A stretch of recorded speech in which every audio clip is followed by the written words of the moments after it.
Hello and welcome to the Big Time Strength Podcast. I am your host, Gage Rozier. In this podcast, we interview amazing strength conditioning professionals who personify the popular saying, make the big time where you're at. These coaches are working at small schools with limited resources, limited staff, yet still provide a big time strength conditioning experience for their athletes. And let's get right to this week's episode. Hey guys, I'm really excited today to bring to you a good friend of mine, Preston Pedersen. He's the head strength coach at Mount Vernon High School in Mount Vernon, Iowa. He has some great stuff for us today. We had a great conversation, and I'm really excited to have him on the show. Before we get started, I'd like to first apologize. I'm battling a little bit of a cold, so my voice might be a little bit muffled, more than usual. But I'd also like to thank a couple people that helped get this podcast started that I failed to mention last week. And number one, Ron McKeefery, I reached out to him because, who else would you reach out to when starting a strength conditioning podcast? And he was very quick to get back, had some great advice for me. And I really appreciate him reaching out and giving some advice to hopefully make this a great resource for you guys and our listeners. Secondly, I'd like to thank Jack and Stu at the University of Kansas. They host the True Strength podcast. I reached out to them as well, and they provided me some advice and feedback, so I really appreciate them. They have a great show. If you haven't listened to their podcast, again, it's the True Strength podcast. They give out some great practical advice and have some great guests on, so I really appreciate them. Okay, guys, let's get today's episode. If you like it, we're on iTunes. Please follow us, subscribe, give us a like, and maybe leave a comment as well. But let's get to Preston. He has some great stuff for us today, and I hope you enjoy the show. Preston, thanks so much for joining us, man, on our first, being our first guest on the Big Time Strength Podcast. Why don't you get us started here by just explaining some of your career path, your journey through strength conditioning, and as well as give us a background of your current job there at Mount Vernon High School. Hey, Coach Rozier, I really appreciate it. This is awesome that you're getting this started up. I love the idea behind it, and I really appreciate you having me on. It's definitely something that I've looked forward to the last couple of months since you've started to put this together. I'm originally from a small town in southern Iowa. I played multiple sports, tried to be as active as possible at a small school. I was lucky enough to be able to participate in that way, and turned out that my dad coached 3 of the 4 sports, so I was around sports all the time. It was between him and another guy. We're always in the weight room doing the strength and conditioning program, the speed and agility programs, and then just being around athletics. It really instilled not only the fun parts of games and competition, but the work that goes behind it. I ended up going to Northwest Missouri State and played football there, and at the same time was interning in the weight room because that was a place that I really, really enjoyed being. And going into it, I did not know I wanted to be a strength coach. I didn't know what my career path was going to be, but strength and conditioning definitely had been part of my life to that point, and I realized, man, I wanted to be around the athletes and invest in their lives as much as possible, building those relationships. And Joe Quinlan, the head strength coach there, he molded his athletes in a way that is building the characteristics that I sought after, and so he gave me the opportunity to intern. After I was done playing, I had actually had a couple surgeries on my shoulders, kind of a thing that kind of a defining moment in my life. He offered a graduate assistant position for strength and conditioning, and I happily took it and got to do what I wanted to do every single day. Worked with baseball, so the Bearcat baseball team, and men's and women's tennis. And the big thing that was exciting with that was just the total change of perspective of what a team would look like from each team, and then the opportunity to build relationships with people that I didn't know very well. So after I was done at Northwest, got my first job at Mount Vernon High School in Mount Vernon, Iowa. It is a 3A school. In most sports in the state of Iowa, it's a little bit different classification, but in football, it's a 2A school. I get to teach strength and conditioning classes throughout the day. It's one of the things that at the high school level I would encourage all strength and conditioning professionals to move towards or push to, so that you can so you can be a part of as many athletes' lives as possible, and also got the opportunity to coach football along with that. So that is kind of where I've been and where I'm at. It's not a real long list, but definitely some awesome experiences along the way. Obviously meeting you and Joe and Jake and a few other people at Northwest Missouri State.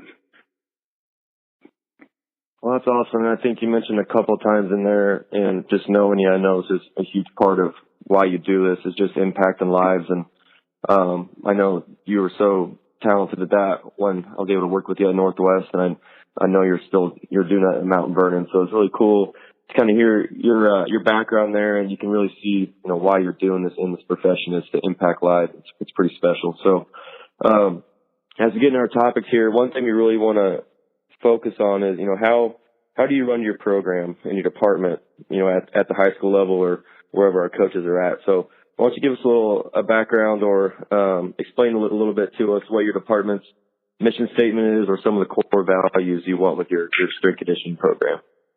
Awesome. Well, kind of the overall vision and mission and core commitments, those type of things kind of flow all together for us. But we want to maximize athletic potential and leadership skills for our student athletes to excel in competition in life is kind of what we stand behind department-wise. It's me, and now this next year we've had enough interest that we are going to have another coach who is part-time physical education and part-time strength and conditioning coach jump on and do some more classes with us, which is going to be awesome. So going through this with them, it's always nice to rehash these things and look through why we're doing what we're doing and making sure that's the lens for what we do. So our mission overall is to provide our students with the means by which they can grow and develop lifelong wellness habits. And that's while they're pursuing their full potential in competition. And then we talk about how we want to design our program to make sure we effectively do that for our student athletes.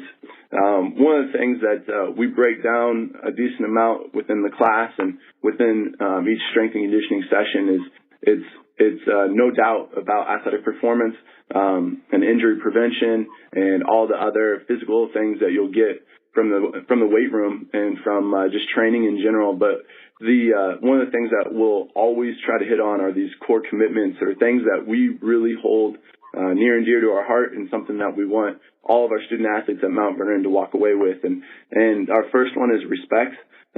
We say we want to respect yourself, others, and the team, and kind of the idea behind that, or what we talk about, is culture wins. And culture is not just one thing; it's everything about your program and how it flows. And so that's one of the biggest things that we talk about is respect. If you'd ask any one of my students, the two top things they learn with my class, it's respect, and the second one is accountability. Just being responsible for your actions.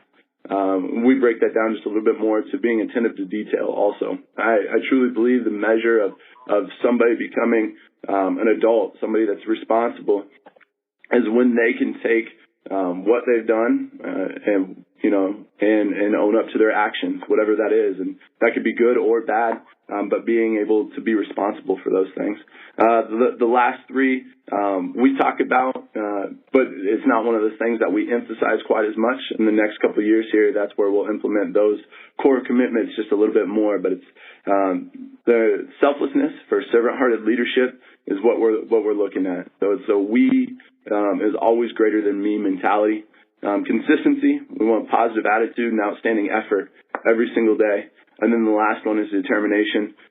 We all realize that's going to be crucial. There's always things that are going to set us back. Adversity will always happen. How are we going to respond to that? So that determination to never give up, push through, and finish hard. That's where we kind of build our program around, and I know those are general ideas, but it does guide our decision making and how we put together our program. Oh, that's awesome stuff. I think all those things you mentioned, especially the respect and the accountability, is something that we harp on too a lot here at Jewel. But it's just stuff that teaching those basic concepts are going to set those kids up for success, no matter what they're doing when they're done at Mount Vernon with you. So that's awesome stuff. In your mission statement there, you talked a little bit about leadership, and I know you're big on developing leaders and that team camaraderie, that type of stuff. So what are some ways that you help build that team camaraderie and develop leaders in your athletes? This is one of the conversations that normally it turns to with my administrators, with other coaches, is how can we build leaders? How can we make sure that our student athletes are being prepared not only for competition, leaders on the court and the field and the mat and all the different areas or arenas of competition, but also how can they be that leader in life? And one of the biggest things that I found is as we teach and we give them the why behind things, the idea of this is why we do what we're doing and why it's important. After they've kind of learned that initial information, it's really giving them a responsibility to take action for themselves. And then once they can really start taking action for themselves, if they can help lead a group, if they can help their teammates get better. One of the things that we continually talk about here is it's awesome if you are, we call them horses. It's awesome if you're a horse, right? If you're a workhorse, you come in, you work hard, you do the right things every day. That's great. But until you start pulling people up with you, you're not being a great teammate yet, and that's what we're searching for. So the idea of pulling people along with you, never pushing people down, but pulling them up. So it's, once again, kind of a general idea, but as long as in every situation we're asking our leaders, the people that have kind of stepped up and worked really, really hard to reach out for other people and pull them up with them. It's crazy how it grows and how the culture is built in that way. It's one of the things that was something that I saw here before I got here. It's a championship culture that's already been built at Mount Vernon. But man, it's awesome to build up the next class or the next grade of leaders and see that transformation from when they're a freshman or sophomore and move into a junior and senior role, and even when they're in freshman and sophomore being a leader in their class. So that's something that will always be one of the things that I enjoy talking about the most and learning different ways to get better at. No, that's great. I think the horse analogy there is awesome. I think that's something that we talked about too, is, we tell our kids we want them to be leaders, but has anybody ever really taught these kids or, showed them what a leader means and showed them the way? And I think that's huge, what you're doing with your athletes there. So the next thing we're talking about, we create this podcast, it's about maximizing limited resources, right? So you there have had the chance to come up and visit your facility, and you've done a great job, even the short time you've been there, of changing things up. You got new flooring in and maximizing those resources you have. And I know you're doing some cool things with how you fund your department. So let's talk a little bit about that. What are some unique ways or some ways that you raise money for your strength conditioning department? Well, this question might morph into just a little bit more of a conversation about how we kind of put together our whole year. But what we're looking at is, when I first got here, we have a 30 by 60 foot room, so it's not overly large for a 3A high school. But within it, we find that it's extremely functional now, thanks to a large donation by Dave Van Meter. He's a former alum. He is a very, very kind, giving person that he's done with this with many high schools, being able to give back. And it was something that changed the way that we could function within our room and made us better in that way. It also set us up to be very, very self-reliant or self-sustaining through our summer program. And I would say most high school coaches can relate with this, that there's going to be a time, so throughout the year, all the students are coming to things, they're doing all the stuff through the school, and that's the way that we structure it. And then we'll actually we're attached to the school, but during the summer, we will charge for our strength training program during the summer. And they realize every dollar that they spend on that is going right back to them. And we're investing in our program. And one of the things that's amazing for us is at our size, our competition level, the amount of participation and people that are willing just to take in part, I guess, in the summer and get better, and then also help their help their strength and conditioning and physical education department so they can get better throughout the school year also. So that's our biggest thing right there. Besides that, we do, the smaller ones, like their apparel orders and just the little things that, people love gear. So it's one of those things where we get some cool gear out there and try to make just a little bit, nothing crazy, obviously, but we'll tell them our goal, what we want to do with it, and give them the opportunity to support that Mount Vernon strength department. Yeah, and I think I'm sure you found too that, if you explain to the kids what this purchase is going toward, it's not just, throwing money at nothing, that, it's going towards new med balls, or it's going towards, stuff they like doing, that they're much more willing to give back to the program. And I know we've talked, quite a bit about how your numbers have increased every year since you've been there. You can just really tell that your kids are bought into what you're doing. So, what is the toughest, no matter what job you're at, there's hurdles to climb, right? So what's one of the toughest hurdles you've had to climb there at Mount Vernon, and how did you overcome those? All right. So it's truly for almost every high school strength coach, it'll be like this. And I would say this is a conversation when I'm around high school strength coaches, this is what I talk about. When I'm around strength coaches in general, this is what I'm trying to learn about. And it's working with the multi-sport athlete, right? The person that goes from football to basketball to track. In Iowa, we have summer baseball or softball. And one of the things that with that comes is just a year-long competition and never really a true time or a true off season to train. And that's something that I've progressed through it. Let's say that at the beginning, I did not quite know how I wanted to attack that. And now I feel like I've got a little bit better of the system. But that was definitely the hardest part, is figuring out, okay, how do I get this person that's involved in 3 or 4 sports to still progress, still get better. So by the time they're a senior at Mount Vernon, they have the training base for them to actually be successful at a high level within our conference, in our region, at state level competition.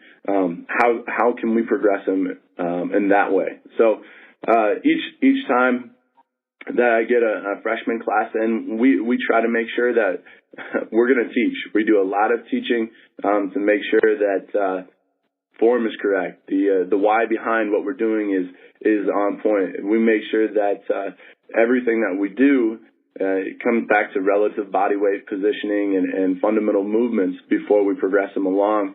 And one of the things that I find is if we continually do that, if we, at the beginning of our freshman year and then at the beginning of each semester and each year after that, if we hit on those fundamentals, it just continues to carry over. We start to see it in the field or on the court, on the mat, whatever it is.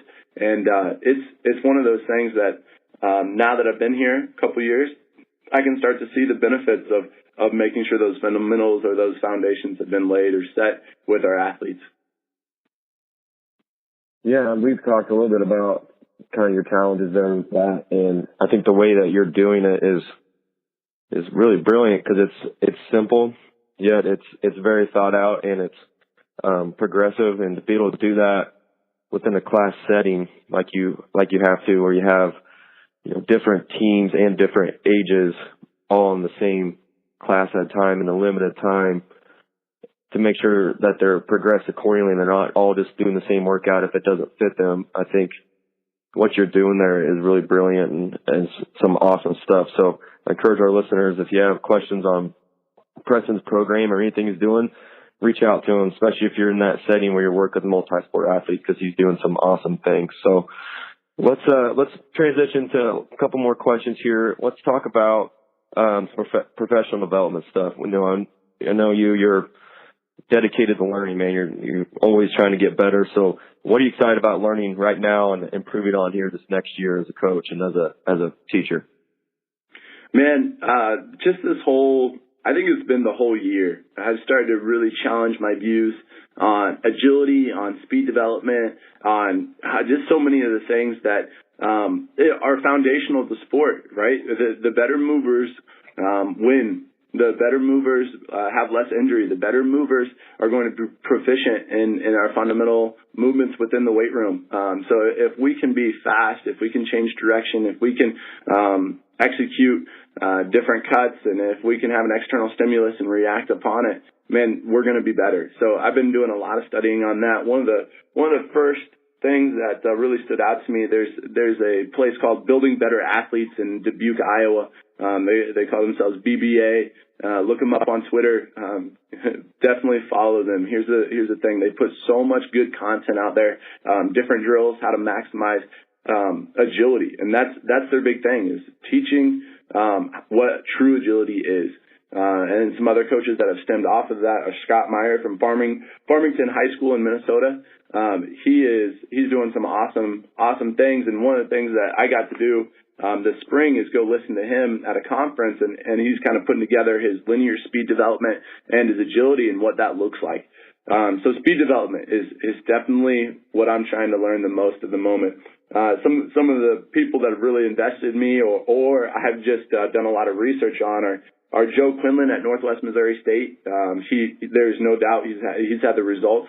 And then just from there, looking at people like Lee Taft, Matt McGettigan at Air Force, when he was at Iowa State, that's where most of my speed and agility training came from when I was in high school. My dad went to many conferences listening to him, and that's what he brought back for the speed and agility program. Yancey McKnight, who's now at Texas, and then Tony Haller, who's a high school coach in Illinois, who is very, very successful and has a portfolio to stand behind his thoughts and his resources.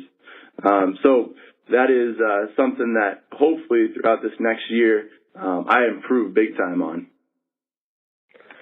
Yeah, you listed a lot of awesome resources there, and I'm kind of in the same boat here.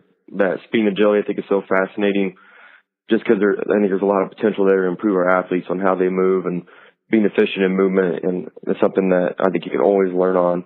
How about what are some of your favorite resources you've read so far? I mean, books, articles.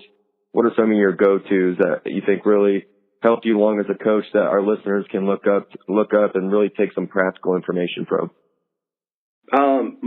The one that I really liked a couple of years ago that I read was Ron McKeefery's CEO Strength Coach. That was cool just to see his path, some of the things that he finds valuable, and then it was so applicable to where I was at. Extreme Ownership by Jocko Willink. His idea of being able to take ownership in almost every situation and then find a way to find solutions and make people better and lead is absolutely amazing. Those are a couple of books that I would definitely recommend. I've always talked about just the idea of being able to have so many resources at the next level is such a big deal. If you reach out to college strength coaches, I have not reached out to anybody that hasn't returned a call, an email. Just literally, if you would email people and ask for resources, they're so willing to help. So I'd always recommend, like, if this is what a plan of mine was, is like each month I'm reaching out to one strength coach and I'm going to learn about what they do. That was something that progressed me along very quickly. Some of the people that I know get responses back to you very quickly. Ken Manny out of Michigan State, Cal Dietz out of Minnesota. Obviously Joe Quinlan back at Northwest Missouri State. He loves having coaches in. He'll spend a whole day with you just going through what they do, and he'll ask you about your situation and then say, okay, what are we going to do to make it better? What are we going to do? And he'll sit down with you and go through your whole program. That's something I've learned so much just listening to his conversation. And then resources that I'm really liking right now online are Simply Faster. Been reading a decent amount from there, listening to their podcast. I listen to Ron McKeefery's podcast almost weekly, and then I also like to get on, like, you know, the ones that most people get on, right? You lead FTS, making sure that I get on T Nation, checking out what they've got every once in a while. And now Twitter is such a big resource for me. There's so many people. If you follow in the right way, you're learning every single day. So those are the resources I use to try to stay up with things, and then obviously getting involved with your national organizations. So for me, it's the National High School Strength Coaches Association is such a big one for me, and then the National Strength and Conditioning Association. Those are two that I'm a part of. Definitely would recommend. I think that Gary Schofield and the other founding members of the National High School Strength and Conditioning or National High School Strength Coaches Association, they're doing some amazing things for strength and conditioning in general, but so specific to the high school level. I've learned and grown so much in just this past year from everything that they do. Yeah, I'll second that. I think the stuff that's going on at the high school level right now is awesome, and that organization they put together, those founding members of that organization. You know, I'm not in the high school level right now, but I'm on their Facebook page and stuff, and the information they put out is really great and some awesome stuff there. So awesome, Preston. I appreciate your time with us today, man. Let's wrap this thing up. Let's do the finisher here. 5 quick questions, wrap it up, and we'll get going here. Sound good? That sounds good to me. Let's go. All right. Favorite office snack? It's gonna be PB&J, and I know I'm stealing yours too, but man, that's my go-to. I ate that religiously in college, and now it's probably a little bit less than that, not quite daily, but it's still my go-to. Yeah, cheap in calories is all we need. That's favorite right. caffeine source. Favorite caffeine source. So for me, I'm gonna bash on that a little bit. I don't ever want to become reliant on a substance, so I'm not entirely sure if that's something that everybody would recommend, but man, I don't do any caffeine type stuff. You're good for you. You're a saint. All right. Favorite workout playlist? This one is probably a little interesting for some people. It's just the Matchbox 20 radio. I also, when I was at Northwest, I got hooked on the Billy Squire one that you mentioned, and then obviously being around Joe Quinlan, we had to play a decent amount of Eric Church. So all three of those, I say, are on pretty often up in the weight room. Matchbox 20, all right. All right, T1, 15 minutes to train. 15 minutes to train. What are you doing? I'm going to hit rear foot elevated split squat. I don't care how I'm holding the dumbbells or the weight or whatever it is, but I'm trying to get that single leg development. Glute ham raise, push up, pull up, and then got to get some bis and tries, some muscle beach going on. I'll do anything to avoid rear foot elevated split squat. That is my least favorite exercise. So there's probably reasons, man. It's awesome development. All right, last one. Small school coach who is killing it and deserves a shout out. I actually have a few actually. So Tony Stewart at North Scott High School in Eldridge, Iowa. Something that he opened up his doors earlier this year to me and allowed me to come in and watch, listen, ask tons of questions. Just an awesome resource. I'd say he is definitely killing it. Scott Meyer at Farmington High School in Minnesota. I mentioned to him earlier about the agility stuff and some of his speech training. I would say he's doing awesome work for his athletes. And then one of the guys that really got me started at the high school level, somebody that made me realize I wanted to be where I'm at right now, and it's Ross Suizo at Baser Linwood High School in Kansas City, Kansas. He is now an athletic director, but he was at Mizzou. Then he was like a high school strength conditioning coach for like 10 to 12 years, somewhere around in there. And just the amount of investment that he had in his school and his student athletes, it was amazing. It truly showed me what I wanted to do when I got older, and I'm thankful for that. And then Joe Quinlan at Northwest Missouri State will always be one of the top strength coaches in my mind. That he just invests in his athletes so much. And Jake Niederman at Elon now, so he made the move, and I'm hoping he's liking the warm weather where he's at now. So those are people that I think deserve an awesome shout out and maybe on the show at some point. Yeah, for sure, man. I appreciate you coming on with us, and you gave out some great resources there for everybody to check out, and just some great information. Where can people reach you at? Maybe your email. I know you guys are on Twitter. If you know that stuff off the top of your head, where can people reach you at? Yeah, so my last name is spelled really weird, so it's P. Pedersen at nbsp.org. Maybe we can just put that in the show notes, and then you can also follow me at Coach Pedersen MV on Twitter. Those are kind of the ones that I connect with coaches with the most. And anytime you want to just look up Mount Vernon High School and call, that works fine for me too. So I'm happy to help and love to connect and learn from other coaches. Awesome, man. Yeah, and I'll put all that in the show notes. And hey, really appreciate you being on, man. And have a good summer. Good luck this summer, and good luck this fall as well. So thanks, buddy. Hey, I appreciate it. Thanks, man, for having me on. Same to you, man. Summer training started today, and we had an awesome day. And just talking to you prior to the show, I'm excited for Jewel Strength this summer. So thanks, man.